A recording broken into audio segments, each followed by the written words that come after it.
The taxi pulled up to my house, and I counted 4 cars in my driveway that I had never seen before in my life. I had been in the hospital for 11 days. 11 days of monitors and medication, and the particular loneliness of being sick in a place where nobody knows you as a person, only as a patient in a bed. 11 days of calling my son Raymond and hearing his voice doing that thing it had started doing since he married Tamara. Careful, managed, half present, as if he were always talking to me with one eye on someone else in the room. When the taxi turned onto Sycamore Drive and I saw my house, I thought for a moment that we had turned onto the wrong street. There were 4 cars in my driveway. 4. My driveway holds 2 if you are careful about it.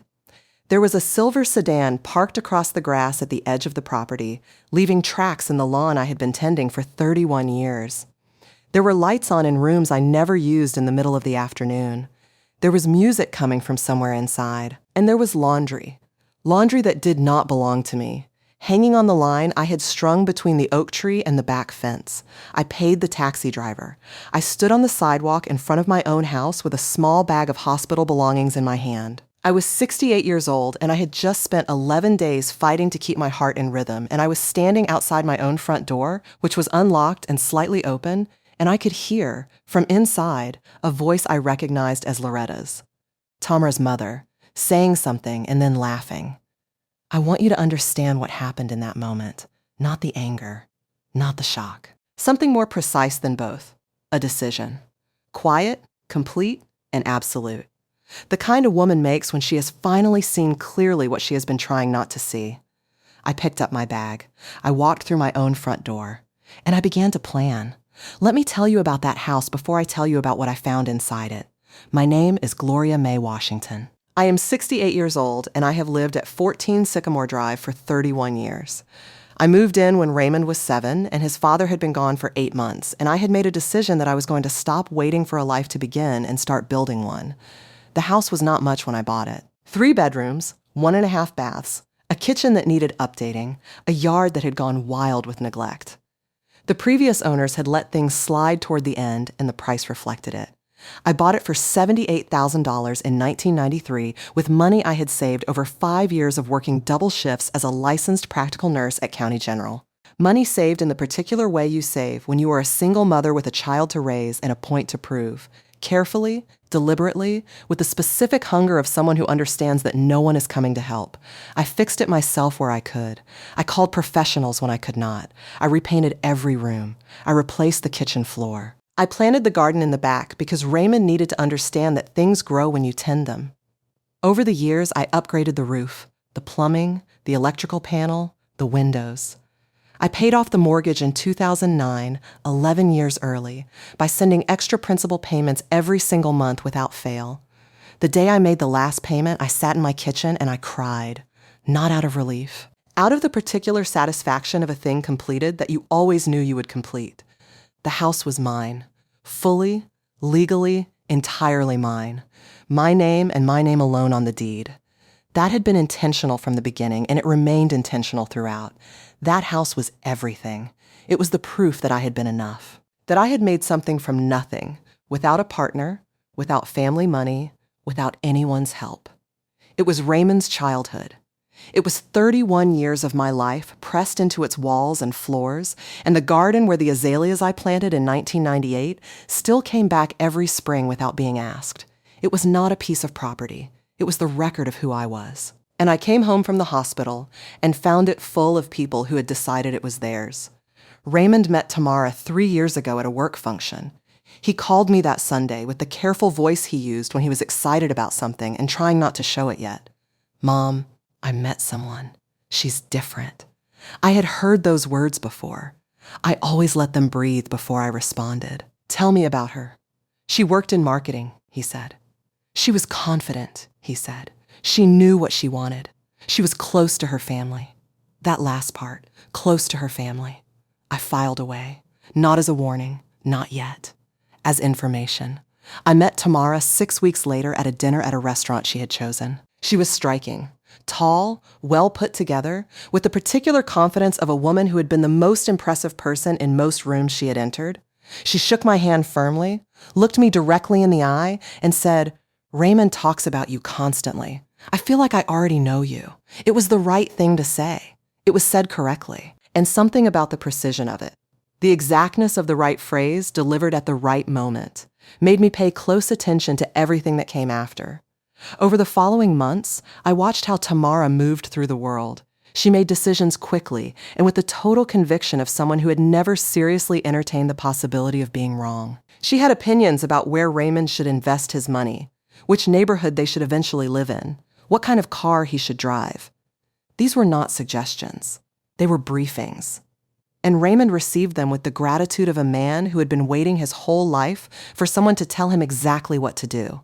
He had not been like that before Tamara. He had been. I want to be fair here, because he is still my son and I still love him even now. He had been uncertain before her. Searching. Not quite arrived. And Tamara's certainty, her absolute and total conviction, had filled that uncertainty the way water fills a container. Completely. Without remainder. By the time they were engaged, Raymond consulted his mother about very little. By the time they were married, the consultations had stopped entirely. But it was Tamara's mother, Loretta, who told me everything I needed to know about what I was actually dealing with. I met Loretta at the engagement party Tamara's family hosted at a rented event space on the east side of the city. Loretta was a large-spirited woman in her late 60s who entered a room with the cheerful authority of someone who has spent decades being the center of everything. She embraced me at the door with the warmth of a woman who had already decided we were friends. And in the first 20 minutes of our acquaintance, she told me the square footage of her daughter's new apartment, the salary range she believed Raymond should be pursuing in his career, and her philosophy on family, which could be summarized as, family takes care of family, and family is always welcome. I nodded at each of these things. I ate my food. I watched Loretta work the room. I thought, this woman is looking for somewhere to land. I did not know, then, how precisely correct I was. The cardiac event happened on a Wednesday morning in March. I had felt it building for 2 days. A tightness, an irregularity, the body's specific signal that something is asking for attention. I had been a nurse for 27 years. I knew the language. I called my neighbor Evelyn, who drove me to County General, and by that afternoon I was in the cardiac unit with monitors attached and a doctor explaining that my heart had developed an arrhythmia that required immediate treatment and monitoring. I called Raymond from the hospital bed.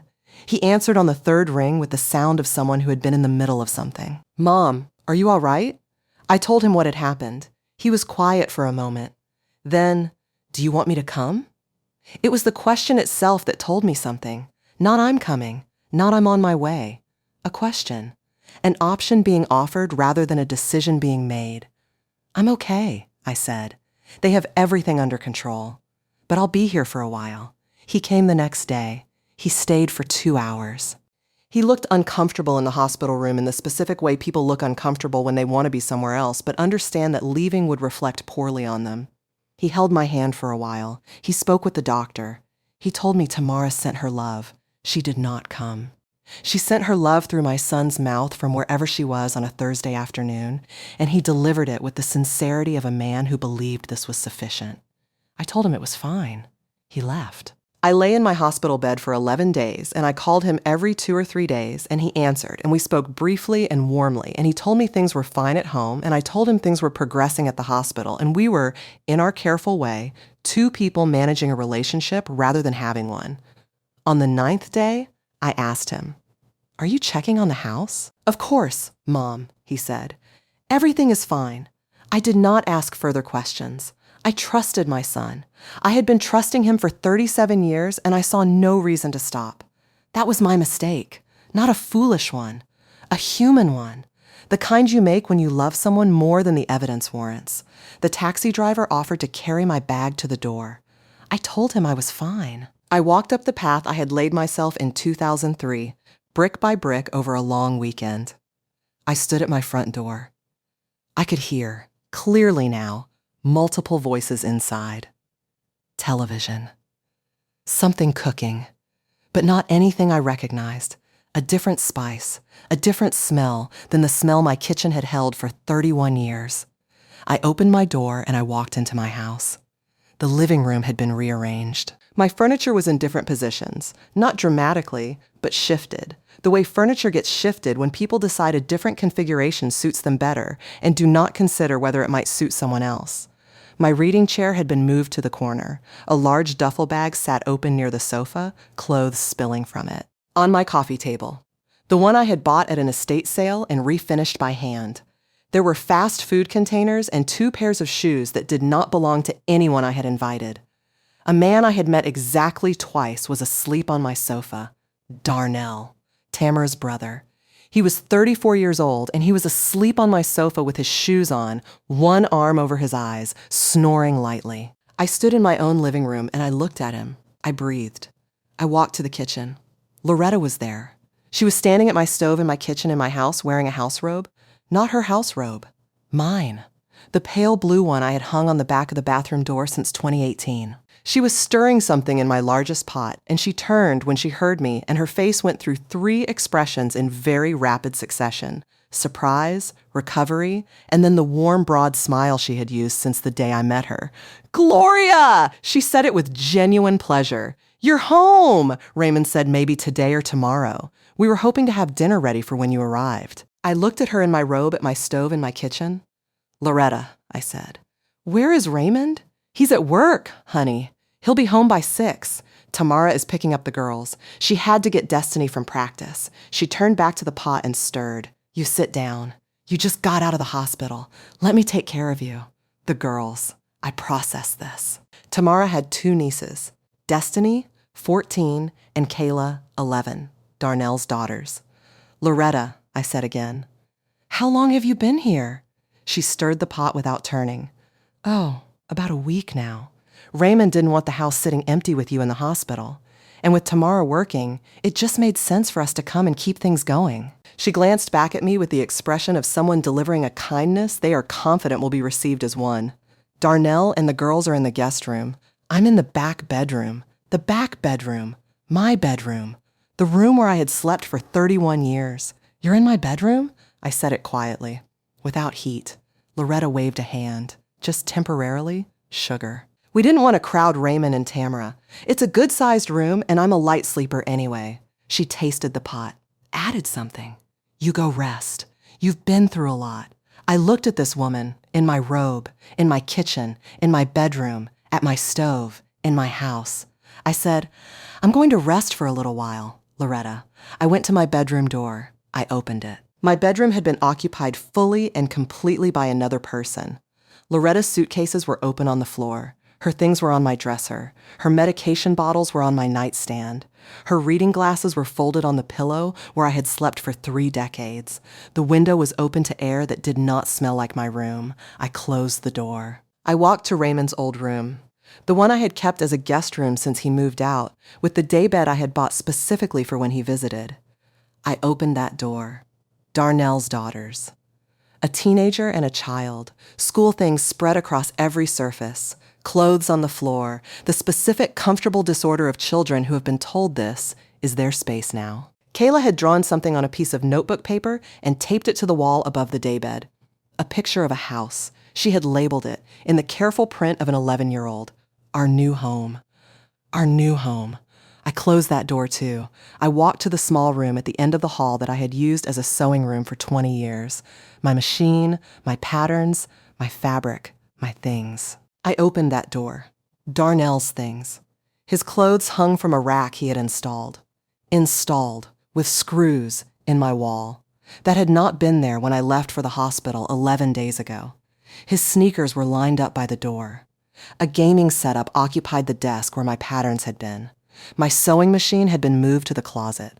My fabric had been folded and stacked in a corner. I stood in the doorway of my sewing room, looking at the life of a 34-year-old man who had been in my house for 1 week and had already made it his. I closed the door. I went back to the living room. Darnell was still asleep. I looked at him for a long moment. I picked up his shoes from my coffee table.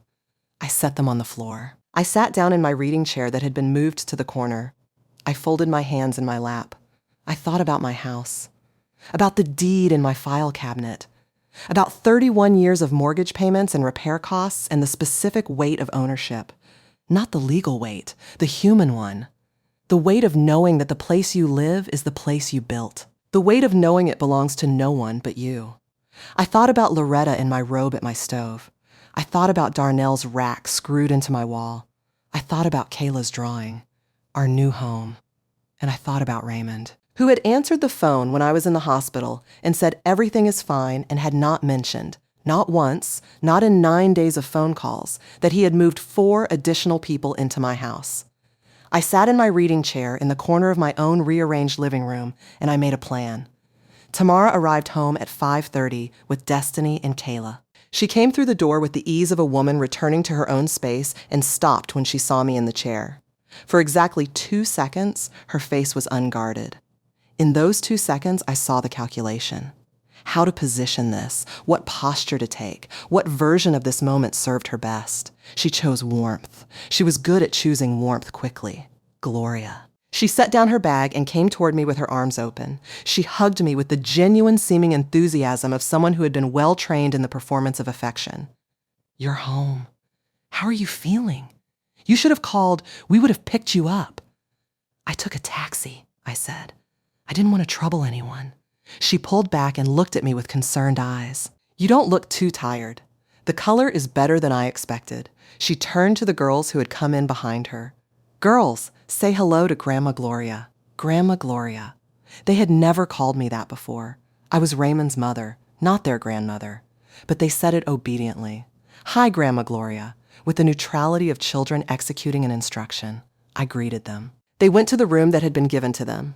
Tamara sat across from me. She was bright, attentive, leaning slightly forward with the posture of a woman who wants to be seen as caring. "I want to thank you for everything you've done," I said. She waved a hand. "Of course. Family takes care of family. We couldn't have you worrying about the house while you were recovering." There it was, the same language Loretta had used. Family takes care of family. A philosophy that had been convenient when it meant moving into my house, but would become very inconvenient very shortly. "Tamara," I said, "when Raymond gets home, I need us all to sit down together." Something moved briefly through her eyes. "Of course," she said. "Is everything all right?" "Everything," I said pleasantly, "is about to be." Raymond came home at 6:15. He walked through the door and saw me and his face did the thing it used to do when he was a boy and had been caught in something he had hoped to resolve before I found out. A flash of guilt, so fast it was almost invisible. Then the recovery, the warmth, the arms opening, the hug that was real beneath everything else because he did love me. That I have always known. What I have learned is that love is not the same as loyalty, and loving someone is not the same as treating them with basic respect. Mom, he held me. "I'm so glad you're home. How are you feeling?" "I'm well," I said. "Raymond, I need us to sit down." We sat in the living room. Darnell had been told, by Tamara, to give us some space. He had taken himself and his shoes to the back of the house with the unhurried ease of a man who does not believe he is a guest. Loretta had served dinner. She had set my table, in my dining room, with my dishes, as if she were the host and I were the visitor who had arrived unexpectedly. She had set a place for me at the end, near the kitchen, not the head, where I had sat at that table for 31 years. I sat at the head. Without comment. She registered it. She said nothing. After dinner, I asked the girls to go to their room. I asked Loretta and Darnell to give us 20 minutes. Loretta looked at Tamara. Tamara gave a small nod. They went. I looked at my son across my dining room table. "Raymond," I said, "how long were you planning to tell me?" He clasped his hands on the table. "Mom, I was going to explain everything when you got settled." 11 days, I said. 9 phone calls. Not once. You were in the hospital. You were recovering. I didn't want to stress you. And yet you allowed me to come home to 4 additional people living in my house without any preparation or warning. Tamara interjected. Her voice was measured, reasonable. The voice she used when she wanted to appear as the calm one. "Gloria, the house was going to be empty. You were ill. We thought it made more sense for family to be here. This is my house," I said, simply, without drama. "It's Raymond's home too," Tamara replied. A statement. Delivered with the confidence of someone who believes the argument is so obvious it barely needs making. I looked at her. "Raymond does not own this house," I said. "His name is not on the deed. His name has never been on the deed. He grew up here as my son, not as a co-owner. This is my property, mine alone. And no one, not Raymond, not you, not your mother or your brother or your brother's children, had any right to occupy it without my permission. The silence was different after that sentence. Not the silence of a pause, but the silence of a room where something has landed that cannot be unlanded. Raymond looked at the table. Mom, I understand you're upset. I'm not upset, I said, and I meant it. Upset is what you feel when something surprises you. I had moved past surprise in my reading chair that afternoon. What I was now was decided. I'm informing you of the facts. The facts are that my property was entered and occupied by people I did not invite while I was in a hospital bed, unable to speak for myself. That is not a family favor. That is a violation. Tamara leaned forward slightly. Viola. Gloria. That's a very strong word. My family came here to help. My mother has been cooking and cleaning and taking care of this house. In my bedroom, I said. In my robe. Tamara's jaw tightened. She needed somewhere to sleep. There are hotels, I said. There are several within 3 miles of this house. We're family, Tamara said. The word was a shield being deployed. Family doesn't stay in hotels. I looked at my son. He was looking at his hands. He knew, I believe, that everything Tamara was saying was wrong. He also knew that saying so would cost him more than he was prepared to pay in that moment. Raymond had always chosen the path of least immediate resistance. It was the thing that had most limited him in his life and the thing I had most failed to correct. Raymond, I said, look at me. He looked up. Did you give Tamara's family permission to move into my house? A pause. I told them they could come and help out for a while. Did you tell them they could install furniture in my walls? He blinked. What? Your brother-in-law has installed a clothing rack in my sewing room, screwed into the wall. Raymond looked at Tamara. She looked briefly away. Did you tell them they could occupy my bedroom? Mom, did you tell Kayla this was her new home? That landed. He had not known about the drawing. I watched him absorb it. Nobody said anything about a new home, Tamara said quickly. She's 11. She was excited. She taped a drawing to my wall, I said. Labeled it. Your family has been here 1 week, and your niece has already claimed my guest room as her permanent residence. I looked at both of them. I need you to tell me. What exactly was the plan here? How long were they going to stay? What was the arrangement you made without consulting me? Silence. Raymond. He exhaled. Tamara's family has been having some trouble with their apartment.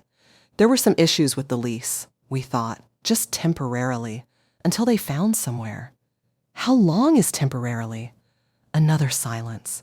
The kind that answers the question by refusing to answer it.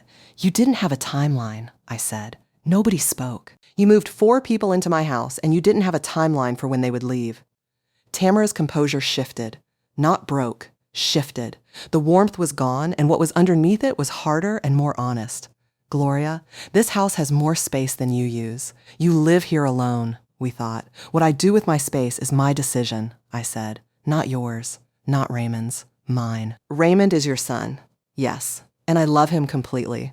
But love is not a property deed. I looked at her directly. Your name is not on this house, Tamara. Your mother's name is not on this house. Your brother's name is not on this house. And the fact that you moved them in here as if it were yours tells me something important about what you believe your marriage to my son entitles you to. That's not fair, Raymond said. What's not fair, I replied quietly, is what I came home to today. That night, I slept on the daybed in the guest room that had been given to Darnell's daughters. I made that choice myself. I could have insisted on my bedroom. It was mine. Every legal and moral right was on my side. But the girls were asleep by the time the conversation ended, and I was not going to displace sleeping children in the middle of the night, regardless of the circumstances. I lay on the daybed, and I looked at Kayla's drawing on the wall. Our new home. An 11-year-old girl had drawn that. She had not made a mistake. She had been told, by the adults around her, that this was a transition that was going to hold. She had believed them. She had taped her drawing to the wall with the unself-conscious confidence of a child who has been told she is safe somewhere. That was not her fault. That was not the fault of either of those girls. I did not sleep much. I lay in the dark, and I thought carefully and completely about what needed to happen. At 4 a.m, I got up. I went to my file cabinet in the corner of the living room. The one that had been bumped slightly by whatever furniture rearrangement had occurred in my absence, but was still locked, still mine, still containing everything important. I unlocked it. I took out the folder with the house deed. I held it in my hands for a moment. Gloria May Washington. the sole and unencumbered owner of the property at 14 Sycamore Drive. I put it back. I went to my kitchen and made coffee. In my own kitchen, in my own house, at 4 a.m, because I could not sleep in my own house because it was full of people who had decided it was theirs. I called my neighbor Evelyn at 6:30.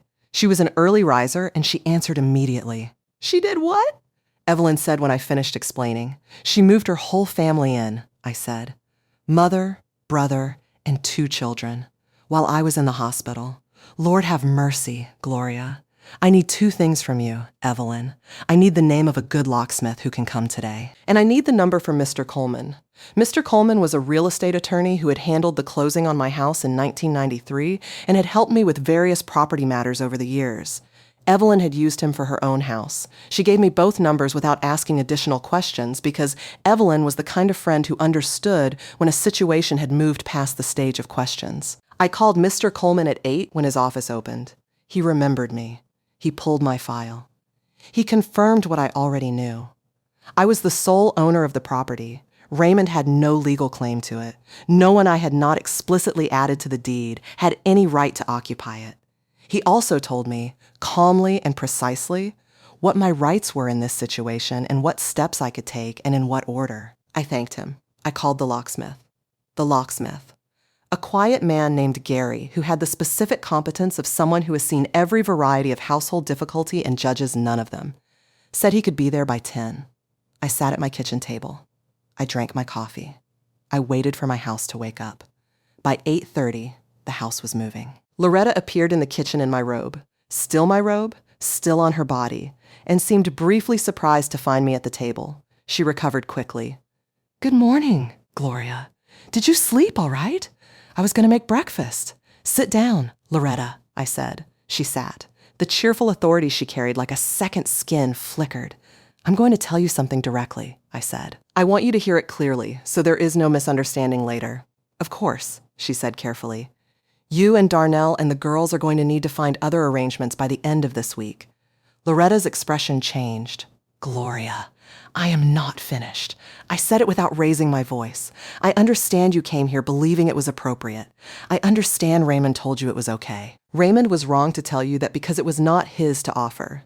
This is my house, my property, my home. And I did not invite you here. We came to help," she said. Her voice had changed too. The warmth had dropped, and what was underneath was something more guarded. "You were sick. Someone needed to be here. You could have checked on the house," I said. "You could have watered my plants and collected my mail and made sure nothing went wrong. That would have been a help. What you did instead was move into my bedroom and install your son's furniture in my walls and allow your granddaughter to claim my guest room as her permanent home." I held her gaze. "That is not help. That is occupation." Loretta pressed her lips together. She was not a woman accustomed to being spoken to directly and without cushioning. "I think you are being a little dramatic, Gloria. Family does not mean unlimited access to another person's home," I finished for her. "I know you believe it does. I have heard your philosophy on this from the first evening we met. Family takes care of family. Family is always welcome." I looked at her steadily. "That philosophy works beautifully when it is applied to your own property. It does not apply to mine." She stood up, dignity reassembled. "Raymond is not going to like this. Raymond," I said, "is my son. What he likes or doesn't like about what I do with my own property is not a factor." She walked out of my kitchen. I heard her moving through the hall, then the sound of a door. Darnell came in at 9, still half asleep, wearing a t-shirt and shorts. He opened my refrigerator and stood looking into it the way people look into their own refrigerators, with casual ownership, with no awareness of being watched. "Good morning, Darnell," I said. He turned, startled. He had not seen me at the table. "Oh, Miss Gloria. Morning." He shifted slightly. "How you feeling?" "Better," I said. "How are you settling in?" He sensed something in the question and answered carefully. "It's good. Thanks for having us." "I didn't," I said. He blinked. "I didn't invite you. I was in the hospital. No one asked me. I kept my voice even. I'm telling you now because I want you to hear it from me directly rather than through anyone else. I need you and your daughters and your mother to begin making other arrangements. I'll give you until Friday. That's 4 days." Darnell stood with the refrigerator still open. The cold air was coming out. He looked like a man processing something he had hoped to avoid. "Miss Gloria," he started. "Darnell." I said his name the way I had said Raymond's name since he was small. Once, clearly, with the specific weight of a woman who means what she says. "The rack you installed in my sewing room. Before you leave, I need you to remove it and patch the holes in my wall." He closed the refrigerator. "Yes, ma'am," he said. Gary the locksmith arrived at 10. He was professional and efficient, and he changed every lock in my house. Front door, back door, side entrance, garage, without commentary. New deadbolts, new keys. He handed me 4 sets, and I thanked him and paid him and watched him go. I held the new keys in my hand. My house, my keys, my locks. Raymond called at 10:45. Tamara had called him, clearly, and explained what was happening because his voice when he answered had that specific quality of a man who has been told to handle something. "Mom, what are you doing?" "I changed my locks," I said. "I'll bring you a key when we talk. You can't just." He stopped himself, started again. "This is really extreme, Mom. These are people." "They are," I agreed, and I wished them well. "They have 4 days to make other arrangements." 4 days? "Mom, they can't find a place in 4 days. Darnell is 34 years old and able-bodied," I said. "Loretta appears to be in good health and full possession of her faculties. There are extended stay hotels within 10 minutes of this house. There are several apartment complexes with short-term leases in this area. 4 days is sufficient to arrange emergency accommodations." "Mom, Raymond." I said it once. He was quiet. "Your family has been moving into my house. Not a guest staying for the weekend. Not a cousin sleeping on the couch for a week while they figure something out. 4 people, fully installed, with furniture in the walls and drawings taped up, and a plan that nobody discussed with me that appears to have had no end date." I let that rest. "You allowed this to happen. While I was in the hospital. While I was calling you to ask if everything was fine, and you were telling me yes." The silence on his end was long. "I'm sorry, Mom," he said finally. And I believed him. Raymond's sorrow was always real. What was also real was that real sorrow had never been sufficient on its own to change the pattern of his choices. "I know you are," I said. "Come after work. We need to talk. Bring a key for my house and we'll talk." The conversation that afternoon was the longest one Raymond and I had ever had. We sat in my living room, my furniture back in its correct positions because I had moved it myself that morning, every piece back where it belonged. And we talked for 2 hours. I told him things I had been holding for 3 years. About watching him disappear incrementally into Tamara's management of his life. About the phone calls that had become reports instead of conversations. About the specific moment I had known something was wrong. It was at a family dinner 8 months into the marriage when I had said something Raymond disagreed with, and he had looked at Tamara before he responded. And what he said was not what he thought, but what would cost him the least at home. He listened. He did not defend Tamara, which told me he had been thinking about these things too. He also did not agree with me out loud, which told me he was not ready to act on what he knew. "She's my wife, Mom," he said. "I know she is. I'm not asking you to leave her. I'm asking you to tell her the truth about what is mine. She believes." "I know what she believes," I said. "She believes that marriage to you gives her access to everything that is yours or connected to you. She believes family is always welcome, and welcome means unlimited, and unlimited means no boundaries exist. She believes this house is part of the family estate, and therefore she has some claim to it." I looked at my son. "None of those beliefs are correct, and you have never corrected them." He was quiet. "Raymond," I softened slightly. "Not much, but enough. I love you. I have loved you every day of your life. I raised you alone, and I built this house alone, and I never once asked you to choose between me and anyone. I'm not asking that now." I held his gaze. "I am asking you to tell the truth. To your wife. To yourself. About what is whose and who has the right to decide about it." He looked at the floor. He was thinking. I could see it. The specific expression he had always had when he was working through something real rather than performing the motion of thinking. "If I tell Tamara they have to go," he said slowly, "she's going to make it very difficult." "I imagine she will," I said. "She'll say I chose you over her. You'll be choosing what's right over what's convenient," I said. "That's different." He was quiet for a long time. Then, "Mom, I need some time. You have until Friday, I said. That's the same time I gave her family. Tamara came to me Thursday evening, without Raymond, alone. She came and knocked on my bedroom door. My bedroom, which I had reclaimed Thursday morning by simply being in it when Loretta woke up, which had required no confrontation at all, only presence. And she stood in the doorway with an expression I had not seen on her face before. Something that was working toward humility but had not quite arrived. "Can I talk to you?" she asked. "Come in," I said. She sat on the edge of the chair in the corner. I sat on my bed. We looked at each other. "I want to understand something," she said. "Did you always intend to do this? Since the beginning? Do what? Make it clear that this is yours and not ours." I considered the question. "It has always been mine," I said. "That was never unclear. What changed is that you needed to be told directly." She turned something over in her hands. "My family," she started. Stopped. Started again. "My mother's situation is difficult. The apartment issue was real," I thought. "You thought you had somewhere to put them," I said. "And you didn't think you needed to ask." She did not deny it. "Tamara," I said, "why didn't you ask me?" She looked up. It was a genuine question and it surprised her. She thought about it with more honesty than I had expected. "Because," she said slowly, "I thought you might say no."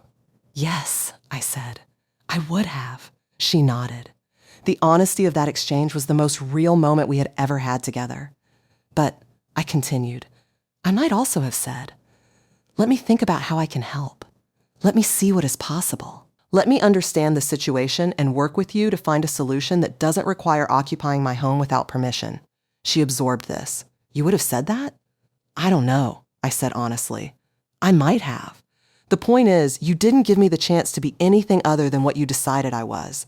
An obstacle to be managed rather than a person to be respected." She was quiet for a long time.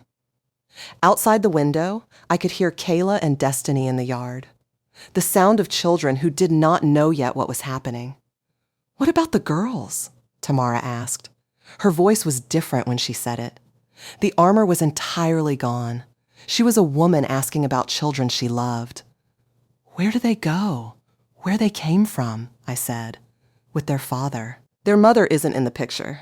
"I know," I said. "And that is genuinely hard. Those girls deserve stability. But that stability cannot be built in my house without my knowledge or consent." I paused. "Darnell is their father. Finding them stability is his responsibility, not mine. And not yours to solve by moving them into my home." She wiped her eyes quickly. Tamara was not a crier, and she was not crying now. It was one quick motion, dispatching the emotion before it could affect her posture. "I made a mistake," she said. "It cost her something. I could hear the cost." "You did," I agreed. "A significant one. Can it be fixed?" I thought about that carefully. "Some of it," I said. "Trust takes longer to fix than a lock takes to change. But it can be worked on, if you're willing to work on it honestly." She nodded slowly. "Tamara," I said, "I want to be Raymond's mother. I want to be part of your life, if you'll let me be. I am not your enemy. I have never been your enemy. I held her gaze, but I will also not be managed. I will not be moved around like a piece of furniture that someone decides no longer suits the room. Do you understand the difference?" She held my gaze for a long moment. "Yes," she said. "I think I do." Loretta and Darnell and the girls left on Friday. It was not graceful. Loretta left with the wounded dignity of a woman who believed she was the one being treated unjustly, and she expressed this through the specific silence of someone who has decided to be seen suffering rather than speak. She handed me my robe without comment when she left my room. I thanked her for it. She said nothing. Darnell patched the holes in my sewing room wall with the demeanor of a man performing a punishment he finds excessive. He did it correctly. I checked his work. It was acceptable. The girls gave me quick hugs before they got in their father's car. Kayla, the 11-year-old, said, "Bye, Grandma Gloria." I hugged her back. "You're going to be okay," I told her. And I meant it, even though she did not fully know yet what it meant. I watched the cars back out of my driveway. All 4 of them. My driveway was empty for the first time in 11 days. I went back inside. My house. My furniture in its rightful positions. My sewing room available. My bedroom mine. My robe on the back of my bathroom door where it had always been. My refrigerator restocked with my food.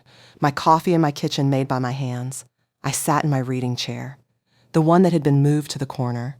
That I had moved back. In the center of my living room where it had always been. I breathed. Raymond and I did not speak for 3 weeks after that Friday. 3 weeks of silence in which I went about my life. Back to work, part-time at the clinic, tending my garden, having Evelyn to coffee on Tuesday mornings, attending my church on Sundays. 3 weeks of not calling and not waiting for him to call, and finding that the absence of waiting was itself a kind of freedom.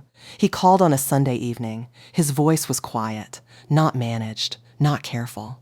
Quiet in the way a person is quiet when they have been doing real thinking. "Mom," he said, "I want to come see you." "Come for dinner Thursday," I said. "I'll cook." He came alone, without Tamara. He sat at my table in the same seat he had sat in since he was 7 years old, and we ate, and he told me things he had not told me in 3 years. About the marriage. About the ways it had required him to become less of himself to function within it. About the relief and the terror of beginning to understand that relief and terror. I listened. I did not offer solutions. He was 37 years old. Solutions were his to find. "I don't know what I'm going to do," he said eventually. "I know," I said, "but I know I should have told you," he said, "about them coming. I should have talked to you." Yes, and I should have told Tamara a long time ago. He stopped. "A lot of things. You should have," I agreed, "but you can still tell her now." He looked at me. "You're not angry at me." I said honestly, "I'm not anymore. You're my son, Raymond. I'm not built to be angry at you for long." I looked at him across my table. "What I am is honest with you. You allowed something wrong to happen. You need to make it right, not with me, with yourself, with your wife, with the person you want to be." He nodded. He left at 9 that night. He hugged me longer than he had in years. At the door, he turned back. "Mom, the house. Are you?" "It's fine," I said. "It's always been fine. It was always mine." He smiled. Small, real, a little sad. "I know." "Good," I said. "Go home. Figure out what you need to figure out." He went. I stood in my doorway and watched his car until it was gone. Then I went back inside. I locked my door, my new lock, my new key, and I walked through my house the way I had walked through it for 31 years, touching things as I passed them. The wall in the hallway, the frame of the kitchen doorway, the sill of the window that looked out over the garden where the azaleas would come back again in spring. My house, my walls, my garden, my life. I am 68 years old, and I have learned something that took me longer to learn than it should have. Not because I was slow, because I loved too well and too quietly, and I believed that love, given fully enough, would always be recognized for what it was. It is not always recognized. Some people look at love and see supply, look at generosity and see access, look at an open door and walk through it to see how much further they can go. What I know now, what those 11 days in the hospital and that afternoon standing outside my own front door taught me fully and finally, is this: an open door is not an invitation to take the house. I built this house. I paid for this house. I tended it for 31 years through every season and every repair, and every morning I got up alone and made it function. It is the most solid expression of who I am and what I am capable of. And I will not apologize for defending it. I will not feel guilty for the locks I changed. I will not pretend that love erases ownership or that family is a password that opens every door. My name is Gloria Mae Washington. I am 68 years old. I live at 14 Sycamore Drive, which is mine. I came home from the hospital, and I found my house occupied, and I sat in my reading chair, and I made a plan, and I kept it. And the azaleas came back in April, the same as they always do, without being asked, without requiring anything except that the ground beneath them be solid. The ground has always been solid here. I made sure of it, and now you know.